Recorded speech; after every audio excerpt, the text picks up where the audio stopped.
Aujourd'hui nous allons parler d'une période importante dans la vie des Égyptiens où ils voulaient se débarrasser des Hyksos. Le rôle de la femme, Yaotep, en encourageant son mari, a encouragé l'indépendance de Ra et l'élimination des Hyksos. Par conséquent, les Égyptiens l'ont honorée et elle est devenue la première femme à recevoir une médaille militaire en raison de son grand rôle dans combattre les Hyksos.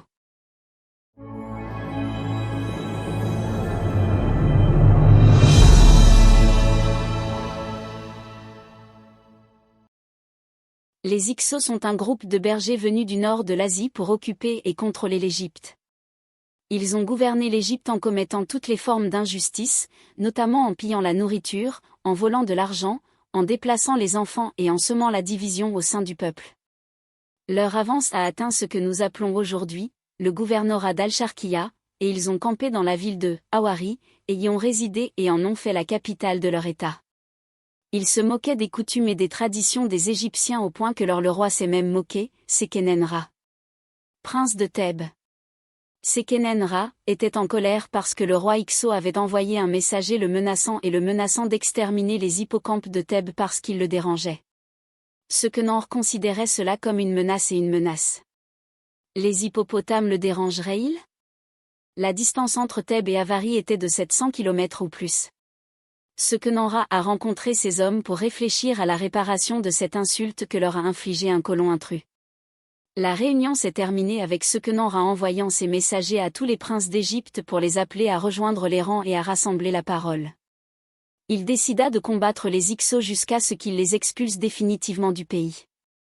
Yaotep, première et dernière femme à recevoir les plus hautes distinctions militaires de l'histoire égyptienne et internationale, et c'est à elle que revient le mérite d'avoir libéré l'Égypte des Hyksos. Elle a été la première à allumer la flamme de la lutte égyptienne contre les envahisseurs. Du roi Taï et de la reine Titichré et l'épouse du roi Sekenenre et de sa sœur. Elle a vécu une vie longue et influente. Elle a dirigé les affaires des États en tant que tutrice de son fils Kham après la mort de son mari, Sekenenre, alors qu'il était combattant les Hyksos, et après Kamose, son fils Ahmose Ier au début de son règne. On pense qu'elle a effectivement participé et mené des campagnes pour combattre les Hyksos, et c'est pourquoi des médailles et des insignes militaires ont été trouvés dans son cercueil, comme la médaille de la Mouche d'or, décernée pour service rendu. Hache militaire et dorée exceptionnelle. Yaotep a vécu jusqu'à l'âge de 90 ans. Toute sa vie, elle a continué à se battre et à lutter pour libérer l'Égypte. Elle a perdu son mari et son fils. Elle n'a pas abandonné et a tout sacrifié pour la liberté de son pays. Elle a été la première à penser à utiliser des chars pour combattre les Hyksos. Sur une plaque du règne du roi Ahmose Ier à Karnak, il est mentionné que Yaotep Ier a mobilisé les forces et joué un rôle dans la défense de Thèbes contre les Hyksos. Elle était appelée la dame du pays. En 1859 après JC, l'égyptologue française Mariette a découvert le cercueil de la reine Yaotep situé dans le gouvernorat de Kenna. Cette découverte était d'une grande importance, car Mariette a trouvé à l'intérieur de ce cercueil des bijoux en or de la reine, et la plupart de ces pièces portaient le nom du roi Ahmosi. Certains d'entre eux portent également le nom du roi Kamu, le fils aîné.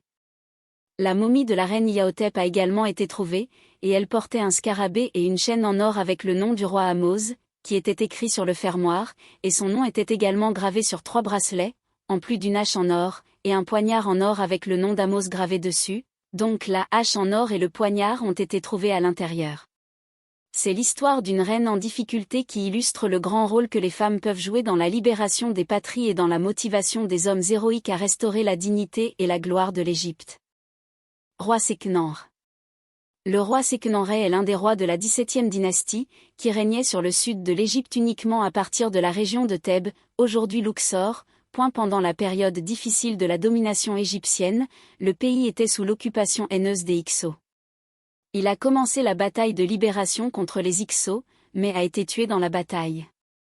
Révéler les secrets d'une ancienne momie égyptienne grâce à une technologie supérieure. On estime que le roi Sekenenre a été attaqué à la tête alors qu'il dormait, ce qui a entraîné sa mort, puisqu'il n'y avait aucune trace de coup de couteau sur le corps, à l'écart de la tête. Le nouveau scanner a également révélé l'âge approximatif du roi Sékenenre avant sa mort, vers sa 40e année, sur la base de l'état des os. La momie de Sékenenre indique qu'il était de stature moyenne pour les Égyptiens, avec une hauteur de 170 cm, et que sa carrure était forte. L'état de la momie indique que le processus de momification du roi humilié et trahi s'est déroulé si rapidement que les embaumeurs n'ont pas tenté de redresser son corps, de sorte qu'il est resté chiffonné dans son état au moment de son retrait, et ils n'ont pas non plus tenté de redresser son corps.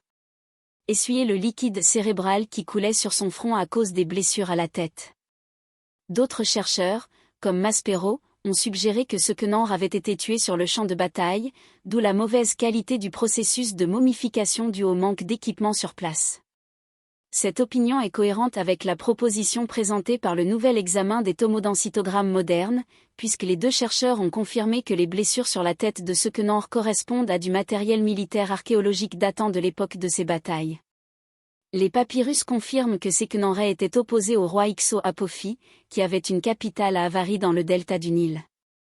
Selon l'historien Manéthon Al-Samnoudi, le roi Ixo a envoyé à Sequenor un message provocateur qui était une déclaration de guerre, dans lequel il affirmait que les bruits des hippopotames dans le lac du temple d'Amon à Thèbes le dérangeaient dans ses rêves. Malgré les centaines de kilomètres entre Thèbes et Avari. Cam. La reine avait donné une éducation militaire à ses fils Kamose et Ahmose, et elle poussa Kamose après le martyre de son mari à expulser les Hyksos d'Égypte.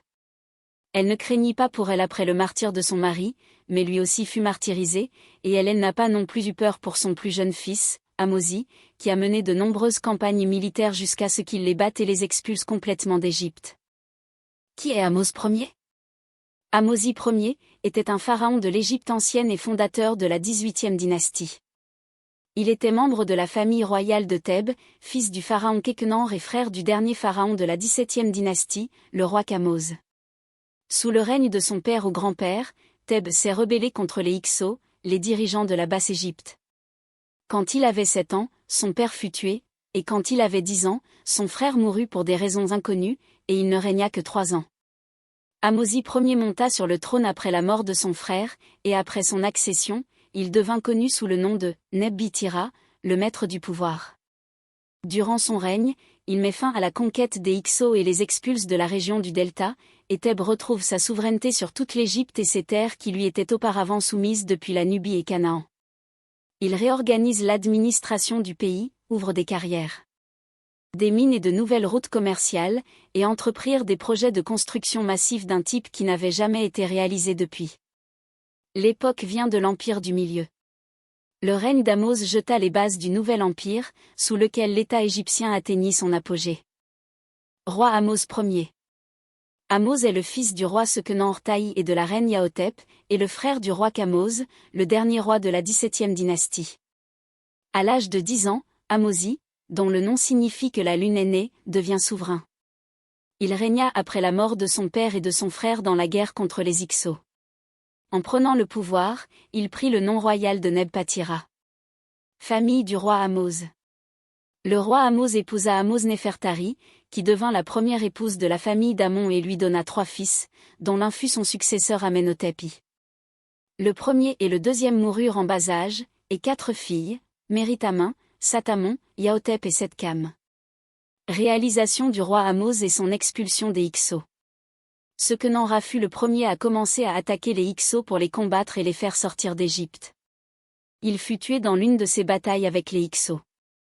Puis son fils Cam poursuivit la guerre jusqu'à ce qu'il nettoie la Haute-Égypte des Hyksos. Puis Ahmose expulsa les Hyksos hors du pays. Ahmosi a rejoint ses armées vers l'âge de 19 ans. Il a utilisé des armes modernes, telles que des chars, et de nombreux habitants de Thèbes ont rejoint l'armée. Lui et ses armées se sont rendus à Avari, actuellement sans Al-Hajar, la capitale des Hyksos, et les vainquit là-bas.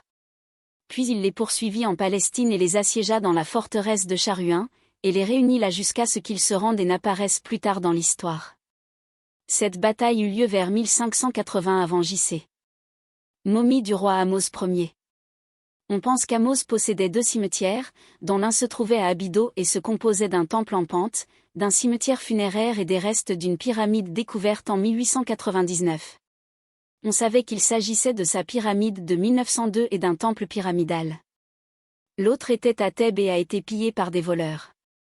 Sa momie a été découverte en 1881 dans la cache de Deir el-Bahari avec les momies de certains rois des 18e, 19e et 21e dynasties. Sa momie a été identifiée le 9 juin 1886 par Gaston Maspero. La maman mesurait 1,63 cm et avait un visage relativement petit par rapport à la taille de la poitrine. Merci d'avoir suivi. J'ai fait un gros effort pour préparer cette chaîne, je demande donc votre soutien et vos encouragements. Abonnez-vous à la chaîne et attendez votre avis dans les commentaires. Merci d'avoir regardé et à bientôt dans la prochaine vidéo.